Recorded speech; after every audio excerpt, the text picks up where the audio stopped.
Yushan, অনুভব করুন আপনি কখনোই একা নন। আল্লাহ বলেন, আর তোমরা যেখানেই থাকো না কেন তিনি তোমাদের সাথেই আছেন।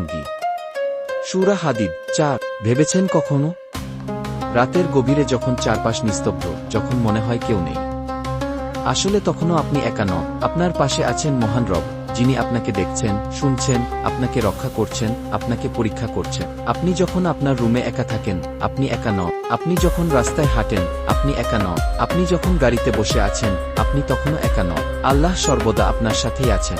একবার ভাবুন, যদি আমরা সত্যি এই একটি আয়াত হৃদয়ে গেঁথে নিতে পারতাম, তাহলে আমি যে ওয়েবসাইটগুলো ভিজিট করি সেগুলো বদলে যেত। আমি যাদের সাথে কথা বলি, যাদের কল করি, সেখানেও পরিবর্তন আসে। আমার প্রতিটি কাজ, প্রতিটি চিন্তা, প্রতিটি অভ্যাস সব বদলে যেত। কিন্তু আমরা কি সত্যিই এটা উপলব্ধি করতে পারছি, নাকি আমরা ভুলে যাচ্ছি? আপনি কি সত্যিই বিশ্বাস করেন যে আল্লাহ সর্বদা আপনার সাথে আছেন? আজ থেকেই এই সত্যটি হৃদয়ে ধারণ করুন আর নিজের জীবন বদলে দিন। এমন আরও অনুপ্রেরণামূলক ভিডিওর জন্য সাবস্ক্রাইব করুন।